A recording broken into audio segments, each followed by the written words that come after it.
I've seen galaxies, I've seen globular clusters, I've seen planetary nebulae. Planets are amazing to me. It's just incredible to me to see another world that you could be standing on that you obviously can't reach out and touch. It's pretty incredible. Trying to understand the night sky is quite literally trying to understand everything. I guess it goes ultimately to a question of why we're here, how long have we been here, how did we get here, how long will we be here? Robert Smith has been pondering the unknown for 35 years. But growing up back in Ohio, he was certain of one thing. He loved nothing more than the sheer sensation of running. Free, I think, is the best adjective for it. It's just an incredible sense of freedom that you get. Almost on the verge of being out of control sometimes because it feels like you're going so fast. The ability to move your body in that kind of way is just an amazing feeling. Smith would grow to love track and football. But his mind moved even faster than his body. Well, I just hate not knowing things. Anytime I see something or hear about something, read something that I don't quite understand, it just always piques my interest. I remember seeing these kind of pictures in books when I was a kid. I just couldn't believe it. Just like, that's really out there in the sky? You know, it can be a bit obsessive sometimes, but I think it's a good quality to have to kind of question the world. Smith lived in two worlds, the field of academics and the football field. Each had its own demands, and those worlds collided when he went to Ohio State. As both a talented student and running back, Smith found himself in the buckeye of a storm. In his first season, Smith broke Archie Griffin's freshman rushing record. He had a great fall, but so did his GPA. When he was pressured to do less studying and more practicing, Smith quit the team and sat out his sophomore year. He visited Stanford and contemplated a transfer to play for Dennis Green. Eventually, he reconsidered and joined the Buckeyes for his junior year. It would be his final season as he left early to go pro. At the NFL Combine, none doubted Smith's ability. He was, however, questioned to make sure that it was the playbook, not the textbook, on which he'd finally concentrate. Robert, do you plan to go to medical school while you're playing pro football and do it in the off season or not? No. Why go from one situation where you're gunning it 110% every day to another situation where you're gunning it 110% a day? I think that you should do one thing and do it well for a while. In 1993, Smith was a first-round pick of the Vikings, coached by none other than Dennis Green. All right, Robert. We'll punch a hole in there today now. Big day. Big day. Here are the Vikings, 1st and 10, they're 26. Give to Robert Smith with huge room at the 40, pulling away at the 50, at the 45, at the 40. Smith with the great acceleration, the great speed, former track guy also at Ohio State. 15, 10, 5, touchdown Vikings. Robert can have a 180, 200-yard game here, man.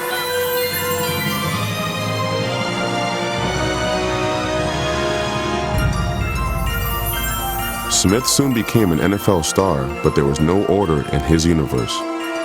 He was complicated and complex. His running style was not. Succinct, I think. You learn that you can't dance around. I mean, I was a one cut and go guy. Robert Smith, 72 yards. And once Robert Smith gets up ahead of steam, no one is going to catch him. I had the long stride, and I think a lot of people were surprised at how fast I was moving when I was getting to them, and they had taken a wrong angle, and by that time it was too late. It was the Big Bang Theory, not short plays, explosive long ones. But after one of them, it was Smith who felt a big bang. I score on this touchdown, and all of a sudden Dave Dixon comes over, who's, you know, a good 4 or 5 inches taller than I am, and he comes over and he gives me this great big bear hug and comes down on me and comes down on the top of my helmet, and the face mask comes down and it knocks my 2 front teeth out. And so, I mean, I'm literally like looking down on the ground, swearing there, and I'm like, "Oh, Dave, what are you doing?" And, you know, of course, he didn't mean to do anything like that. A week later, Smith scored again and proved that he was just as smart on the field as he was off of it. I score on this screenplay, and Dave Dixon comes running over towards me, and I remember pointing at him like, no, you just stay over there. No, I don't need another big bear hug. No more teeth. I already had my fake teeth in there, my veneers. So it's like I'm going to keep these veneers right where they are.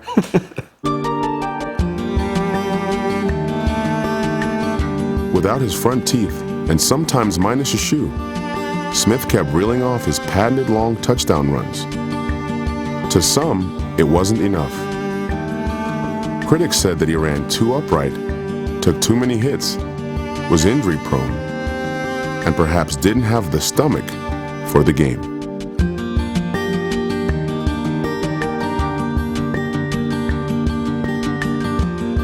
The media characterized him as being too smart for his own good, and like the night sky, mysterious and distant.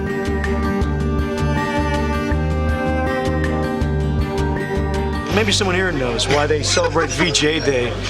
I think it was the first week of August. Was it August 5th? Or, no, September 5th. No, I thought the second bomb was dropped. The first one was on the 6th. We dropped the second one on the 9th. Oh, beauty. But you know what it could have been? It could have been that the Army surrendered, but the government didn't surrender. Maybe that's what it was. I don't consider myself to be mysterious. And as far as you know, you better be careful, or you know, the smartest guy in the NFL, those kind of things. I guess if people are going to lie about you, then it might as well be a compliment. In 1998, there was even more scrutiny. The Vikings had assembled a galaxy of stars, including Rookie of the Year Randy Moss, Chris Carter, Randall Cunningham, and of course, Robert Smith.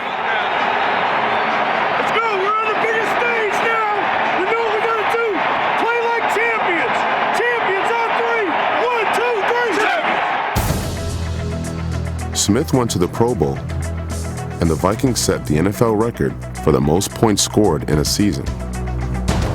It was an incredible feeling. There's just this confidence that you have that whenever you step on the field and whenever you step into the huddle, like, all right, let's go. Come on, Smitty. You got one in you? You got one in you? Oh, yeah. You know you're probably at about 120, 130 right now.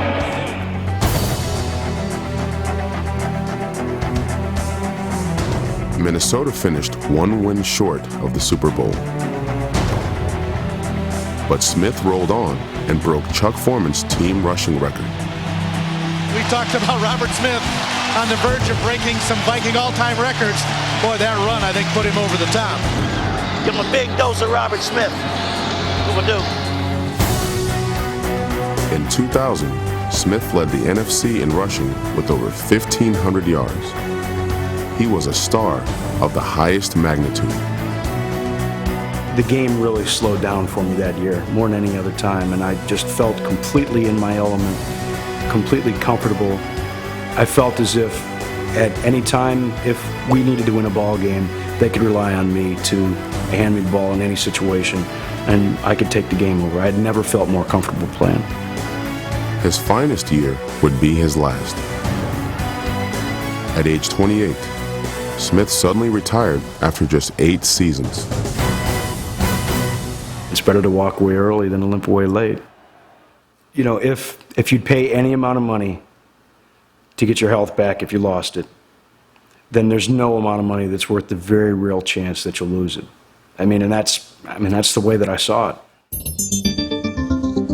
Free to pursue his scholarly endeavors, Smith formed a cancer research foundation and wrote a book about the myths of stardom. The title, the rest of the iceberg, everybody talks about the tip of the iceberg. And so I thought there was a lot in the world of sports and celebrity that people didn't quite understand.